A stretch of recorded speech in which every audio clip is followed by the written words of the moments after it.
has a redesigned track that will test the will and skill of all who attempt to finish here. From the start, athletes will have to deal with the massive Cathedral Drop, getting a boost of speed heading towards the brand new BF Goodrich grip turn. One wrong move and you're a tread mark. Speeding up again down the steep ramp, the riders have to navigate a tricky right-hand turn and prepare for the Hyundai end section, which is a gap to drop leading to the long straight, which includes a devious set of speed rollers and the difficult double kicker. Assuming the competitors get through all of this unscathed, the final obstacle before the finish is the infamous corner booster. Manage that, and the last sprint is all about position and foot speed to the finish line. Cut. Here we go, boys and girls, back in St. Paul for this track preview, and I need a little redemption, baby, because this track has been giving me a proper beating all week. All right, I think I'm ready. 5 seconds. Here we go. Come on, open. Oh! Let's see it, bud. Go. Don't shake Drop yourself. it in. Ooh, gotta gain some speed for this big jump, and I'm sending it. Okay. That was a good landing. A little too fast coming into here. Staying low over the corner, low. Dropping in my favorite section, the Hyundai end. Coming down, getting a little pump here, and coming into the straightaway. Now I got to keep my speed here because I got the big wall ahead of me. But this thing has been eating me up. The dyno. Oh, he made it. I did it. And we're going to finish this puppy off. Genuine happiness.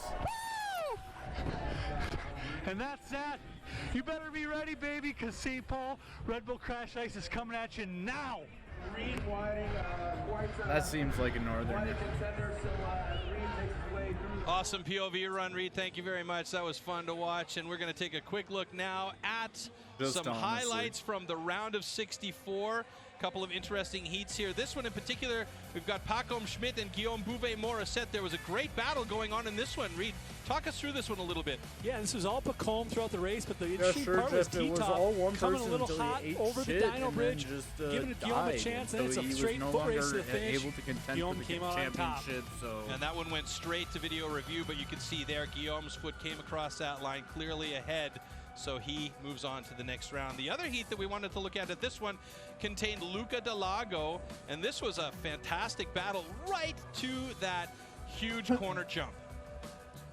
Yeah, crazy there at the end. It just looked like a little contact between Johnson and Delago. They couldn't, both of them could not keep their feet. Hey! Everybody's going down here, and then it's just a battle clawing up to the top. Johnson won that and is moving on to the next round. We never, ever see Luca out in the round of 64. I think the whole crowd is shocked. That's a disappointing one for Luca, but Cale Johnstone and Matt Johnson moving on. And it is official. We're underway here. Round of 32 coming up. It's cloudy, but it's pretty warm outside. What's that going to mean for these athletes on this course? You know, typically the freezing system does a really nice job of keeping this ice smooth. I was out there about an hour ago. This track is fast, hard. It's going to be some awesome heats. 35 degrees, that is warm. All right, plenty of people here, and these are people that are going to really enjoy that. And there, the Cathedral of St. Paul going to ring in this event officially.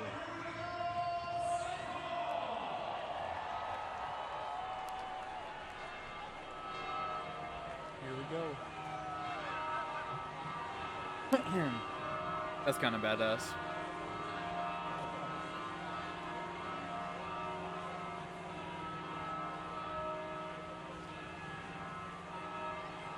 No one gives a shit. All right, so moving into the round of 32, this is where it starts to get real serious for these guys. The adrenaline will start to ramp up a little bit. First heat in the gates with Marco Delago, Killian Brown, Tommy Mertz, and Dan Whitty. Monster heat here.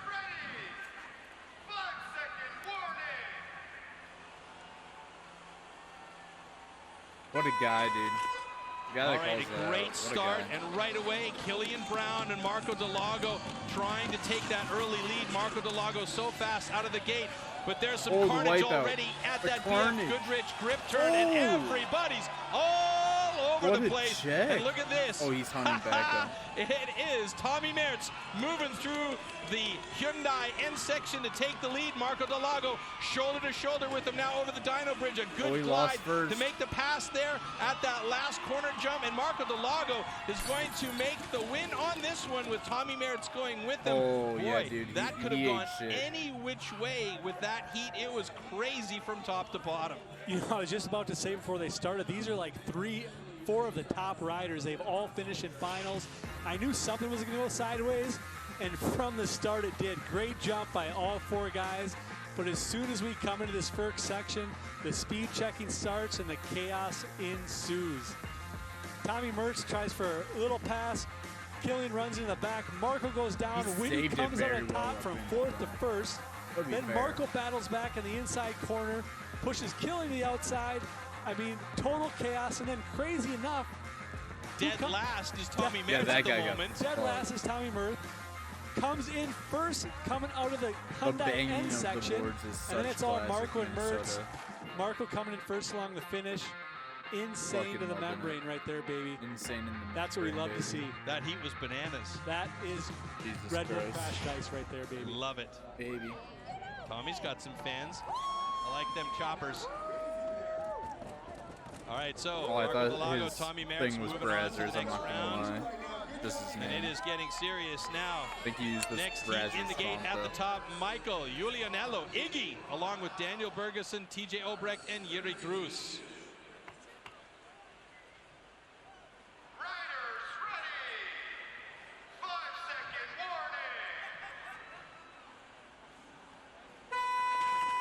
Heavy concentration by Danny Bergeson, and it pays off. He gets a quick shot out of the gate, but look at this, Iggy right on him as they come up towards that big, hard BF Goodrich grip turn. Iggy taking over the lead from Daniel Bergeson, and right on top of Daniel Bergeson, TJ Obrecht doing his best to try and catch up and take that all-important second spot. Meanwhile, Julianello opens up a bit of a lead coming towards that big corner jump to the finish. He's on his feet. Daniel Bergeson makes the corner clean as well. And Iggy is pumped. Daniel Bergeson goes with him. TJ Obrecht unfortunately eliminated along with Yuri Cruz. That was a nice heat there. 3 Americans, yeah. And looked like Obrecht was coming up the back. I thought he might push Bergeson a little bit there and make something happen, but Bergie had it clean. Let's watch this coming up to the dyno. Iggy taking it really smooth, and look at Obrecht going for a pass. Bumping and grinding a little bit with Bergie. Bergie protected his line really well. Shut the door to the finish. I like how Julianello there just tapped that deck a little bit, you know, trying to maintain contact with the ice. Absolutely. He's one of our guys. Big improvement from last year. Told me he's been training his butt off all year. Probably more than any American I talked to, and it's really showing. Well, Danny Bergeson had the great start, but Iggy managed to catch up with him and actually pass him early on in the race, and then it was all him the rest of the way down. All right, next heat in the blocks at the top with Jim DePauli from Switzerland, Stephen Cox from Canada, who's been showing a lot of potential here. Hopefully keep his race face on. Matt Johnson and Cale Johnstone also in the mix here. Really evenly matched heat here. All these guys could come through. But Cox is actually kind of an OG. Jersey he's wearing is sick. Cox and that guy that was just showed. I was talking about Cox. So. All right, good solid start. Jim DePauli taking the whole shot here. Checking the brakes. Stephen Cox trying to catch up. He's got a bit of a wacky line though. But he closes the door on everybody at the BF Goodrich grip turn and comes down through the Hyundai end section in the lead. Oh, he's down. Jim DePauli, he hip checks the wall and he goes down. He's back up on his feet though, but he's dead last at the moment.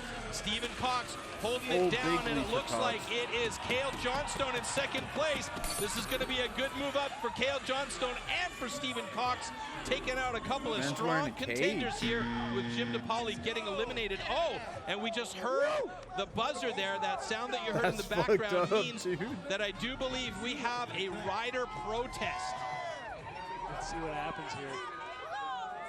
There was a little contact I thought that was there. for elimination. Not sure what happened. It was in the Hyundai end section, so let's get this replay going and see what's up. There we see under review protest by the athlete, and you'll see if we get a camera shot of it, there is a red button right at the exit gate of the ice, and if a rider feels like there was some illegal contact on course, they're more than welcome to come over and immediately tag that red button. There you see it, and but they have to tag the red button before they leave the ice. So we're going to have a look at this here. We'll hopefully get some slow-mos, and this will be studied very, very closely by our course judging staff, and Christian Papillon in particular, who is up there watching all of the action on his review monitors.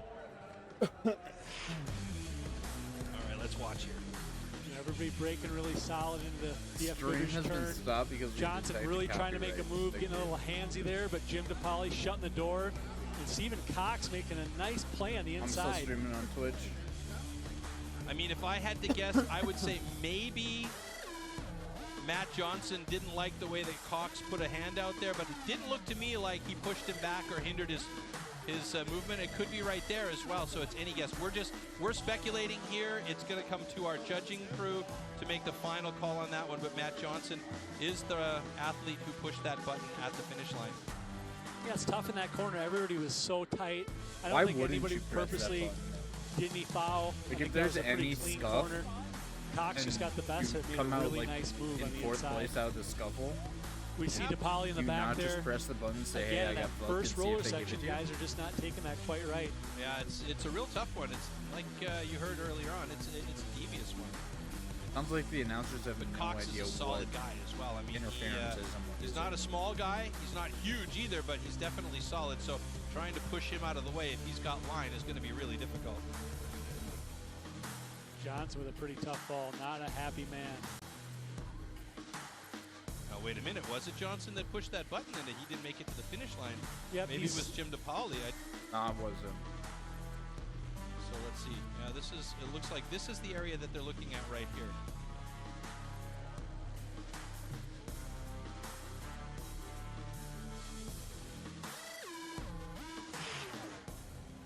All right, so you see protest by athlete, a lot of review, and just waiting on the final protest call denied by the judges, and it looks like protest Played is the buzzer denied, so again. it will stay with Stephen Cox and Cale Johnstone moving on to the next round. Well, there you go, folks. You've just witnessed your first protest here in St. Paul.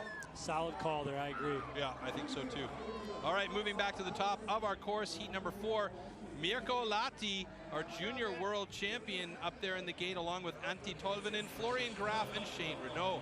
And there you see Shane Cox, Cale Johnstone, Stephen Cox, excuse me, and Cale Johnstone. Happy to be moving on.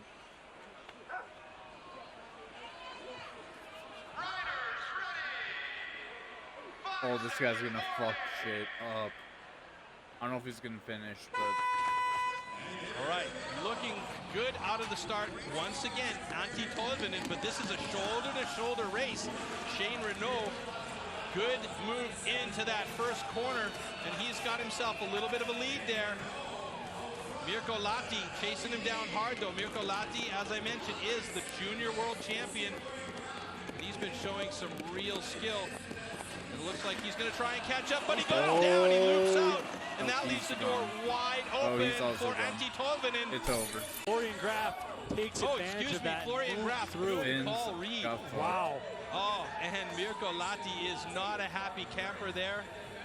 Both fins not making the wall. Wow, that was unexpected.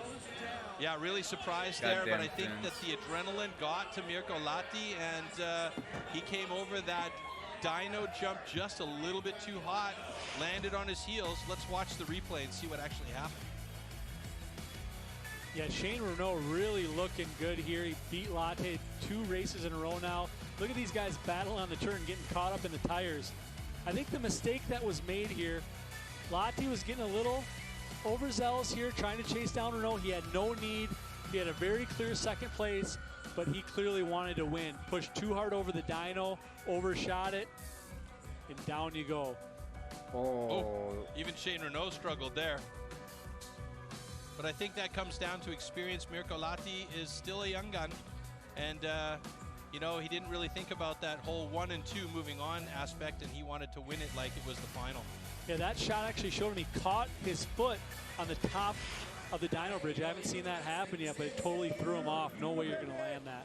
Right, Shane Riddle, Florian Graf moving on. And our next heat is in the gates at the top with our reigning two-time world champion Cameron Nas, Michael Urban, Pablo Klintrup, and Daniel Goola here.